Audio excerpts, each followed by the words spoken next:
Thank you so much for joining us today for the Pastor's Potluck Podcast. Here on the Pastor's Potluck, it's similar to a normal potluck where you might get something that you want and there may be something that you just want to pass up altogether.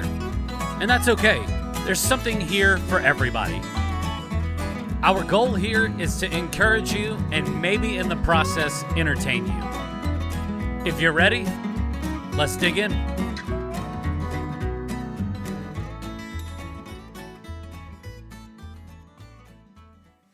Well, hello. Every time I say that, like this image of Robin Williams with like cake like on his face in Mrs. Doubtfire whenever he pops up from behind the fridge. Well, hello. Like that's like that's the image that pops into my head. But yes, Movie. and you would think by like the way that we're dressed today and the cup that you're like sporting today, your Christmas tree cup with presents and everything, like we would have pre-recorded this like back in December, but that is not the case. Nope. I just like the cup. It keeps everything really cold for really long. And it's big. So You don't have something hot in there, you have something cold in there. yeah, Okay. Yeah. And it's Water. it's cold today. I know, but I already have my coffee. Oh. So you got to like offset it? Are you like one of those types of people where you have to like offset stuff? No, not really. I just like to have cold water throughout the day, Oh, okay. and it keeps it cold for hours. So like Yeah. now that I've had my coffee, my water's still cold. It was funny that you mentioned that you said that. I mentioned to you yesterday. I was like, man, sometimes I just want ice cold water, because like like whenever you take a sip and you can kind of like feel it like going through like all of your extremities and Feels everything. refreshing. Like it hits your stomach and you start to feel it in your toes, like Yeah. that whole feeling. Yeah. Like yeah. So now I understand, but I don't understand the Christmas cup. But that's all right. It was a cup, and I didn't want it to just sit And it was there clean. in the cabinet all year long. Like it would get lonely and feel left out, like not get used. You put So, too much thought in the cups I know. I use like I have a Halloween one sitting on my desk beside my bed. that you're gonna use next week. Your Halloween cup for mean, next maybe. week. Yeah, yeah, that's good. Hey, celebrate the holidays year round. I guess. One of the cool things about like our job and being in ministry is that not only do we do a lot of the stuff for the church, whether it's speaking, I myself leading worship, or helping out with various ministries and what they need help with, or if they ask for something, is that people from outside of the church often ask us to do things and help out in various forms, whether that is like, hey, like we just need to move something, or like we've reached out to a church whenever we had our leak, and we just said, hey, do y'all have some equipment that we can borrow with like pipe and drape just to kind of help create another room? And so like it's like this networking that happens in between churches that we are often like, just, hey, can we get a fresh set of eyes for this, or whatever that may be. Yeah. For you do a lot of speaking engagements.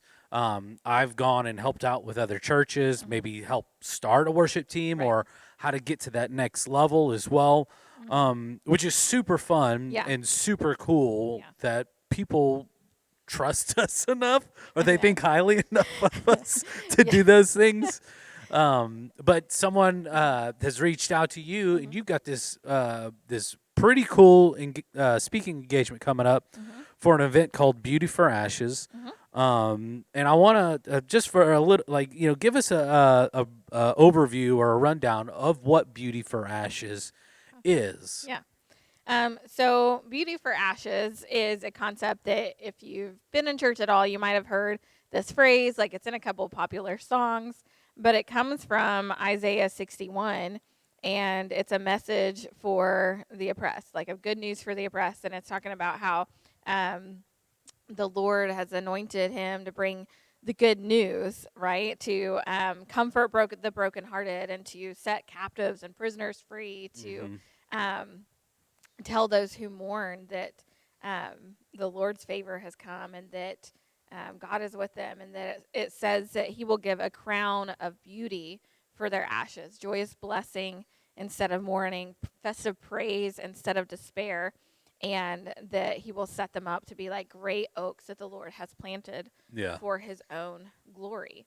And it's all about, like, then it goes on to say, like, the repairing cities that have been destroyed. And so the whole concept is that God takes what's broken and restores it. God can take what may seem like it has burned down to the ground and build new again. Yeah. And so Leanna Rowe, which is a pastor in the Church of God, she had been at Dunbar for a while, and she came up. I mean, it was quite a few years ago. The first conference that they held for this was at Dunbar Church of God, and we got to hear several different ladies' stories, including her own, This about is a how women's it's a conference. women's Okay. conference. Just wanted to make Yeah, and yeah. clarify that.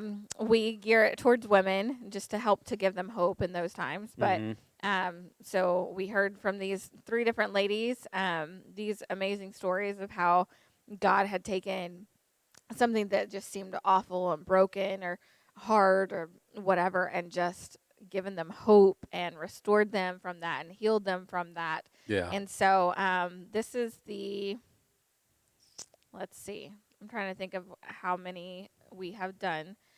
There was one that we hosted here at Southridge a couple years ago. Yeah, I was here. Well, then Leanna had been called to out of state to a different church, and the team that had been part of the planning team kind of had felt like they just couldn't necessarily keep it going. But then my good friend um, Jenny had actually called me last year and shared with me a vision God had given her for this resurrection tour, basically for this event, Yeah. and so it kind of rebirthed and reborn for this idea of Beauty for Ashes, a women's conference to help just bring ladies together and share our Mm. stories of brokenness and of healing. And it's just a really cool concept to just know that, because ultimately, like, it's just a way to encourage them, to uplift them, to give them a hope of this kind of good news and repairing that God can do for every single one of us. Yeah, there's something so powerful in just sharing what God has done in Mm-hmm. your life. And it's incredible to see like where people have come Mm-hmm. from, and where God has placed them Mm-hmm. now and continue to work on them. Mm-hmm. But it doesn't necessarily have to be something like that is like a very like incredible crazy Mm-hmm. story. Um it's it's maybe sometimes of just God's faithfulness Mm-hmm. in some of Yeah. the easier times as Yeah. well. But just sharing your testimony of what God has done, it is a great way to get people to connect with a God that they have no connection with. Yeah. Because, like if they don't understand this whole thing, but they understand you because, you have Mm-hmm. like a rapport with them through a friendship or whatever, Mm-hmm. then you're that conduit, Mm-hmm. that pipeline that's Yeah. leading these people to Jesus. And the easiest way to do that is just like, can I tell you what my God has done? Yeah. Can I tell you what Jesus has done for me? He's freed me, he's delivered me, he's healed me, Mm-hmm. he's restored, just whatever the situation may be. I mean, Yeah. it's just such an incredible way just to share the gospel, to share Mm-hmm. hope in situations where people like it's for them it seems like there is no hope. Yeah, absolutely. Like, it's incredibly important because, like, so many of us don't realize that effect of our story, like the impact that it can have for other people, Yeah. because they look at that and they say, "Wow, well, God did that for this person. Like, Yeah. maybe He'd do it for me. Maybe He can do it for me." Yeah. And even if it's not the exact same thing, maybe it's not something that they're struggling with, but just hearing that and knowing and seeing God's faithfulness in you, whether it's something from good or bad or whatever, Yeah. like hearing that, seeing that, knowing that, it does plant that seed to say, "Oh, wow, that's what God can do." Like, Yeah. maybe I want part of this. Maybe I want to see what God can do for me. Like, maybe this, God that I've been told about or like had some view on is better than what maybe I thought before. Or maybe, Yeah. because we all come in to things with our own experience, our own perceptions on things, and sometimes those perceptions aren't great. And like the series that um, we've been doing here on Sundays, like just shares about a lot of the ways that we get it wrong, and it can make some pretty skewed perceptions about God and what He's all about. Yeah. But hearing and seeing those moments and how God's met us in our brokenness or in our struggle of addiction or whatever it is, like makes us see, oh, that's who God is. Yeah. And it's just cool. Oh yeah, 100%. You mentioned something about a resurrection tour. Is hmm this like a multiple stop? Yes. So the first one is in Huntington at Okay. Trinity Church of God. And that's the one I'll be speaking at tomorrow. And then there will be one in Nitro, I believe. There will be one up northish. I am terrible at knowing the locations. I'm so sorry. I just put it in But maps and tell follow the if you look directions. up Beauty for Ashes, a women's ministry encounter, then on Facebook, they have all the events that are listed. I want to say that there are 4 this year that are happening. One will be out of state at Leanna's church um, in North Carolina, I believe, and then the others are in West Virginia. Yeah. But you can look it up there. And Leanna sometimes like posts little like some blog posts or some videos throughout the year as well that is also encouraging. So if you just want to go and like that page, like you can find all the event information for the upcoming events and kind of stay up to date with this whole idea, because this year is a resurrection tour. Next Yeah. year could just be another Beauty for Ashes larger scale event. I know the first year that they had it, it was like that place was packed out. Dunbar is it's not a tiny church, but it's not as big as ours either. Yeah. But I mean, it was like we were stuffed in there, and we Yeah. knew, we were like, we've got to do something different, because we were like, wow, like people like this kind of thing. Like people are Yeah. looking for this kind of thing. Like women, people in general, they're usually looking for something that can offer them hope. Yep. Like, and we have that opportunity to offer them that through Jesus every single day. Yeah. But through an event like that, we realized like that a lot of people are searching for that. Well, And there's a lot of people that may have gone through the similar circumstances. mhm, Guys tend to go through similar circumstances as a group of guys, mhm, like in general. yeah, And the same thing with women as yeah, well. They go through something that can be completely different that a guy would go through, or mhm, maybe perceive a situation or whatever. But it tends to be generally the mhm, same in yeah, between for women yeah, and then also for men as well. And so getting a group of women mhm, together and talking about these mhm, things that God has helped you yeah, overcome, maybe a way to navigate something mhm, or a situation or just what you have been delivered from, it tends to resonate yeah, more than it would be if mhm, you tried to get up and share a story yeah, of, I don't know, maybe like past trauma or abuse that maybe a guy typically wouldn't yeah, find themselves in, yeah, because or maybe the guy would be the abuser. yeah, You know what I'm saying? yeah. Like it's a different type of hurt. Yeah, absolutely. But yeah, when we realized that, the following year, we had actually reserved space in the Civic Center, the convention center downtown, and COVID happened. So then all Yeah. that kind of put on hold. I know, like the fact that this has happened and continue to happen through all of that is something that we know. Like God's blessed it. But we had it here, and I remember like because most of us were wearing masks at that Dude, event it's jam here. packed in Yeah, and it here. was jam packed in here, It was. and but we have a lot of a lot of churches up north that these women had to travel hours to get to here, and so we kind of had decided that we would do some different locations. We got different speakers at each one. But I'll never forget when Jenny called me and was like, "Hey, like God gave me this vision for a resurrection tour. I know the locations. you're going to speak at one. I need you to get your Lazarus sermon out and have it on your desk for when I call you. And I'm like, that was forever ago. How did you even remember that I preached on Lazarus? I was like, it was a Wednesday night, like years ago. It was one of my first ones And I that I've use done. And computers now, Jenny. I was like, I mean, I don't have a I was filing like, how cabinet did full you of paper. But I was like, it wasn't that long ago, okay? But but I was like, Get out your fax machine.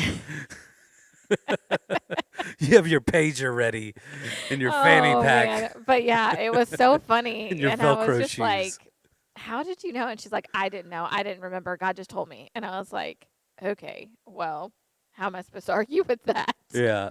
It was like, and I mean, this is like a year ago. Okay. So, yeah. So then we started talking about it. Like I called her, we talked, and I was like, I'm in, because I think she had tried to talk to me about potentially speaking at one before, and I was like, nope, I'm not doing it. No, like I was not ready for that. But then I shared some of my story here. What Easter was that? That wasn't last Easter, was it? The year No, before?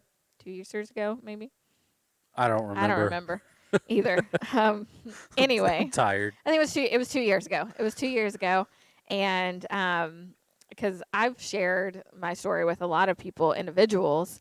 I hadn't really shared. I'd shared pieces of my story, but not like the full picture from Yeah. the stage. And so, like some of the parts of it, some people might have been familiar with, but not known all the details around it. And so, I remember like sharing that day and I was incredibly nervous, but I had finally gotten to a place where God kind of shared with me, like, listen, like, if people care about you, they're going to care more about you and the pain and the things that you experienced more than someone's reputation or more than like this other person that did wrong, And Yeah. it was like freeing for me. And I remember like sharing that day and just feeling like a sense of freedom because I was like, I finally allowed the trauma of secrets and stuff that I'd held back so much to kind of be broken in that moment and set free. And so then it was after that Jenny was like, you absolutely are going to have to speak at one of these. And then when I thought that like things had like weren't going to happen, I was like, I'm off the hook. And then she calls me up and I'm like, oh man, okay, God, okay, I will share. And since then I have some family that might be coming who have never heard any parts of my testimony, and Mm. my dad's sides of the family is Catholic, and so like my aunts come in, my dad's sister, and it's a completely different experience than what she's ever experienced. So I was trying to like prepare her for it a little bit because I'm like there will be music like what you've not experienced. There will be just a lot of different things than what you're used to. So I want you to be prepared for that. But she was like, well, I need encouragement right now. So anything that I can do to be uplifted or encouraged, I'm there. And I'm like, okay. But it's just like, it's crazy because I, like, early on in ministry, I struggled with the fact that I didn't feel like I had a lot of influence in my family, Yeah. and it kind of made me feel like how can I even begin to share the gospel with other people when I can't even seem to share it with my family. Yeah. I had this internal struggle for a long time, and then just knowing that like God's setting some things up now to potentially have that influence over them Yeah. that I probably never would have had I not said yes to Yeah. the initial yes, and then obviously like every yes since then. And so it's one of those moments like when I was talking with Jenny about it, she was like, listen, God knew exactly who was going to come and hear you speak before you ever said yes, so do not worry about it. Yep. And I was like, okay. But it's just a cool, like, when we say yes to those opportunities, like we have the ability to like set ourselves in a place to do something that maybe we never even thought about or dreamed was possible before. Yeah. And that's what, like, there's a level of vulnerability and transparency that happens at events like this. Like the very first one, I mean, I sat there like shocked and like whatever from one of the stories, just thinking like, oh my gosh, like what? that is crazy. Like, how did you ever step foot in that church again after this? Like, Yeah. but then like hearing the healing and the way that God like just did some amazing things that even doctors didn't think were possible after that, and just whatever. It's just you come out of that and you're like, okay, God can do anything. Like, okay, Dude, whenever you and go to those events yeah, and stuff and you feel that, like you're like, I know I shouldn't be fighting, but I want to fight right now. Like if yeah, the devil showed his yeah, stupid face right now, yes, like he's gonna get it. He gonna exactly. get it. Like hold my earrings, like everything. Like for Let me pull real. my hair back. For real. Yeah, yeah. I mean, it is, and it. I mean, it just gives you what you need to go into that next thing. Yeah. I talked a little bit about this with my Bible study this past week. The women we were in, the kind of the story of David and Goliath, and how like um, what we do, like when things are good, can seem menial, can seem tedious, can seem like it's not doing anything, but it's what we're doing in those times that prepares us for that battle, for that struggle, for that hardship. Um, and that's what like all of these women and their stories, when you hear it, it's like it's not like there was something crazy that they did after the fact, like some decision they made after the fact, after whatever happened, the knife attack, the whatever, like that happened that was major. It was the way they lived beforehand, like the way they trusted in God before that helped set them up for the success. Like same for David, when he faced Goliath, it wasn't his first time facing anything Yep. a crazy challenge. He was faithful as a shepherd in those things like that, where he had battled, gone up against a lion and a bear and these things, that he's like, listen, God has kept me through that. I know he can do it again. Yep. Like, Daniel. yes. Daniel in the lion's den, he Yeah. prayed 3 times a day at Yeah. specific times. And whenever they put that decree out, they said, Mhm. you can only pray to my Yeah. God. And he's just like, well, I'm just going to continue to do it. And Mhm. whenever looking at in the face, he's Yeah. like, I'm not going to do Yeah. it because this is what I do. Like, Right. I'm sorry. Like, that's Yeah. not changing Yeah. about me. And they said, well, okay, Yeah. we're gonna have to throw you in. Right. And like it was funny because the first time that I really shared my story with a lot of people, we were actually in Nicaragua, and we had a long drive back to the place we were staying. And I just somehow got on the topic and like was sharing a lot of details with these ladies. And one of the people turned to me and she said, Cheryl, how are you still here? Like, how did you make it through? Like, I hear this and I just don't even see how it's possible. And I so and my only answer was God. Like, Oh I just yeah, said God. Like, I didn't do anything. 100%. Like, it's because I came to know him as a young age, and he showed his love to me then, and like Yeah, he heard my prayers when I was younger. Like, all of that gave me what I needed to continue to make it through all these other things. Like, and yeah, I made some mistakes along the way. I screwed up and didn't live great for a little while, but like in the end, it always came back to God and his love and his mercy for me. Like, that is what continued to bring me back, to pull me back, to keep me going, to whatever. But like, it's always those moments, those little things, those little yeses, those little whatever that leads you to that place, yeah, and that then God does something crazy and yep. great with. And I don't know what's going to happen tomorrow at this event. Like, I don't know. Where's Um, this event at again? it's in Huntington at Trinity Church of God. Okay. So you can still attend if you're just hearing this and you're like, okay, I want to go. I want to Yeah. be there tomorrow. It's from 9 to 2, I want to say. But you may not have lunch because I don't know how much extra lunch they'll have provided, but you'll still be able to be Just there and pack a be a part of the sandwich. event. Yeah, just there are restaurants close by, really close by, so you'll be fine. Also, can you send me the link and I'll put it in the show notes Yes, of the Facebook page? yes, You said the Beauty for Ashes Ministry. What was it? a ministry encounter, but Ministry Encounter. this is the resurrection tour from that. But yeah, I'll give you the link to the actual like where they can get tickets or whatever. But Yeah. and the link to the other thing. But yeah, like I don't know what's God's gonna do, but I know that He can do a whole lot more with my obedience than what I could do on my own. And so I'm Bro, that's just just been my running theme like this past month. It's yeah. just it doesn't matter Mhm. the outcome. You Mhm. just have to be obedient. Mhm. Doesn't matter what you're dealing with or what you're going Yeah. through or what you're hurt from Mhm. or if you feel unqualified or you feel like you just if God asks you to do something, you have Mhm. got to do it. Yeah. And the joy that comes from um, persevering through all of that, Mhm. and whenever you're on the back end of whatever he's asked you to do, you look back and you go, "Man, I'm so glad I was obedient." Like Yeah. I just want to have my ears and my eyes and my heart in tune to Mhm. whatever God is asking me to do. Just be obedient. Yeah. Absolutely. Yeah.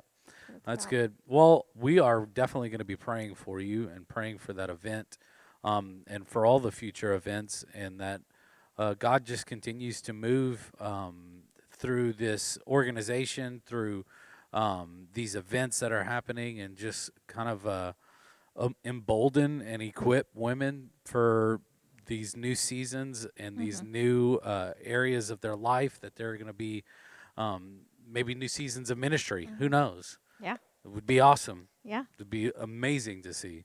But praying for you, Thank and you. anything else you want to add for that? No, I'm just That was good. I'm excited. I You gave think me a whole bunch of notes, and like in the first 5 sentences, you were like, "So sorry. this is what we're going to be talking about." I'm like, how do we stretch this You along? know what? Sometimes just simple conversation and seeing where it leads is great. I So, did. oh, mystery me. I totally almost forgot about No, that. no, no, no. Yeah, no. I wouldn't let you forget. I wouldn't let you forget. Mhm. Time for the mystery meat question. Gosh, it feels so weird trying to do this because, like in our old setup, we had the microphones like I on a know. stand, and so I could I talk with know. my hands. I know. Last time I was up here with you, I got it ready for you, so you didn't have to do Well, the lid anyway.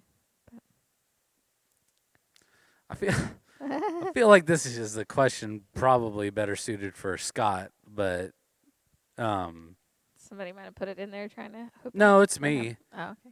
But I don't know why I would have asked this whenever we have a whole bunch of women on the podcast. What's been your most physically painful experience?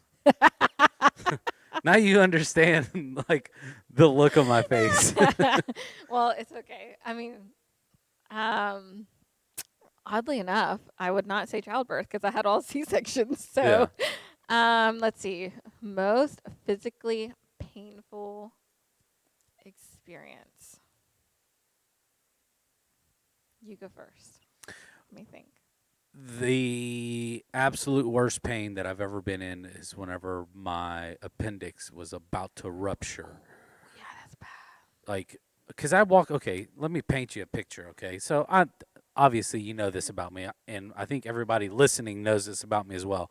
I watch a lot of documentaries, Mhm. and so, like, there's some that I've watched that are on medical stuff, all the way to how to keep bees.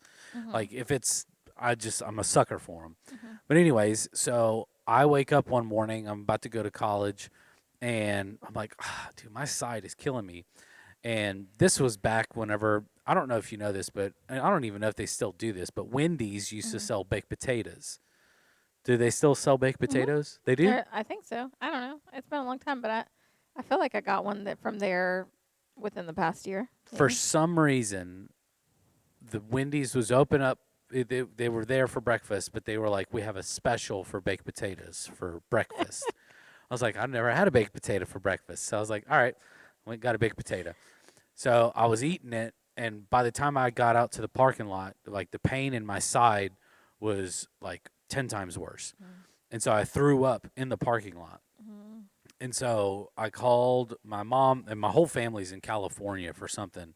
Mhm. And so I'm just in San Antonio just by myself. Mhm. So I was like, I think I got to go to the hospital. And so one of my mom's friend came and found me and picked me up and drove me. Mhm. And so I'm sitting there in the waiting room, and they give you the paperwork to fill out. Hey, sign in. On a scale of 1 to 10, like how do you feel? And so I start thinking through all of this wealth of stupid knowledge that I have in Yeah. my head. I've heard that breaking your femur is like the worst pain imaginable. And I'm like, I'm not at a 10 because my femur's not broken. I just got some pain in my side. And I go down to a 9. And so I'm like, well, I've never broken a bone except for like toes. So I can imagine that that's probably a 9 or maybe cancer. So like 9 and 8 So would you're are trying to taken compare it to pain you've never had. trying to compare it to pain I never had. You're absolutely right. And so Dang. I go through like this I go through this plethora of information. And so I'm like, I'm probably at a 5. There's other people in the waiting room that like some Yeah. dude's got like a bloody rag up to his nose. I'm like, that guy's got it worse than me. So I'm probably at a 4, whatever. So I mark it. I sit in the waiting room of this emergency room for 13, 14 hours, Mhm. and it gets to the point to where like I'm like passing out. Yeah. I walk up to the front desk and I go, remember I told you I was like at a 4 or 5 whenever I got here? Like, well, you weren't here because the shift has changed, but your friend, I told him I was at a 4 or 5. I was like, I'm not at that. I'm at a 10 right now. And I could feel like in my side, like it's swollen now. They take me to the Oh. back. They start pumping me full of morphine, and then they're trying to give me all this other stuff. It was excruciating because I'm basically Mhm. counting how many times I've bounced back and forth Mhm. just to try to help pass. Hopefully that they're gonna see like something. I don't know what I was doing. Whenever you're in that much pain, you Oh just yeah. do all kinds of Oh yeah. dumb stuff. You're just like, oh, I wonder how many legs a butterfly has. Whenever you already know the answer, Yeah. you just try to rationalize Yeah. dumb stuff. I mean, maybe I was in shock. I don't know. Yeah. Probably. But I was in a Yeah. lot of pain. And so finally have all that surgery and I got a cool little scar because of it. But it was the worst thing because it was like the doctor was Yeah. like, I'm glad you stood up whenever you did because like you Right. were on the verge of like having an explosion inside of your stomach, which is that's a dumb analogy because Right. Nobody wants to hear. Nobody wants to hear yeah, that. you're like thanks. Yeah. Thanks so much. I'm glad that I Didn't made sure explode. that you guys got to me when you did. Yeah, Yeah. that's rough. I mean, yeah, I guess I have had lots of stomach stuff throughout my time, but I used to have when I was younger, I was 11 and I had 2 stomach ulcers that were Ooh, pretty yeah. large. I've Like heard they those are like the pits. yeah, so like man, the pain that you would get at times was awful. Probably why like most stomach things don't really bother me so much. Like I mean, I can go with it and whatever cuz I've had to deal with it for so much, but like man, there were times when I was younger that like I just couldn't. I mean, I'm just in the fetal position, Yeah. just crying, like whatever. And so that was probably some of the worst Yeah. that I'd had. The only bone I ever broke in my life was my collarbone, and my mom said that I just sat up and said ouch, like and then I tried to like swing on the railing outside the doctor's office or whatever. Yeah. So yeah, I guess I don't know. That's the only bone I've ever broken. I'm trying to think. Like now, when I had that infection a couple weeks ago, and that kidney pain I had, that was pretty bad. Yeah. Because there was no relief. Like with a lot of other pain, sometimes there's like moments of relief. Like you know what I mean, or like Yeah. typical back pain, you can sometimes like adjust yourself in a certain way, and you're fine. Yeah. But there was no adjusting. There was no, laying a certain way to make it feel better. There was nothing like, and I couldn't like I would try to like take deep breaths to slow my breathing and like trying to calm down, but like that made it hurt worse. Like that was pretty bad. Like the most Yeah. recent bad pain that I've had that I was just like I can't even move. Like I literally didn't get out of bed for 2 days, basically. Like other than go to the bathroom or whatever. Like I just would go right back and lay right back down because I like it was awful, Dude, the really really bad. most recent pain for me was I got stabbed by a piece of Velcro. Like helping Jess pull up her little circles in the back, and I got stabbed by a piece of Velcro. And it's just like it just gets you like right on the nerve ending. Like it drew blood. A stupid piece of Velcro. I'm like, what in the world? Anyways, Not what I expected you to say. Like when you said I got nobody's stabbed, like Dude, you've known me long enough. You should know that anything that comes out of my mouth, you're like, what in the world? But anyways, well, hey, we appreciate y'all tuning in today for another episode of the Potluck. In the comments on Facebook or YouTube or in the show notes, wherever you're listening to this in the podcasting world, you'll be able to follow those links and maybe find an event, or maybe you want to go to the event tomorrow. But we love you all. We thank you. We're praying for you, Pastor Cheryl. Thank you. We hope that this event is just incredible, and we will see you next week.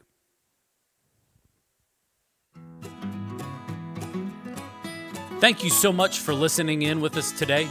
We really appreciate it. If you haven't done so already, go ahead and hit that subscribe button. You can also follow us on social media, on Facebook, Instagram. And you can also watch the video version of this on YouTube as well. All you have to do is search up the Pastor's Potluck Podcast. From all of us here, we want to say thank you, and we'll see you next week.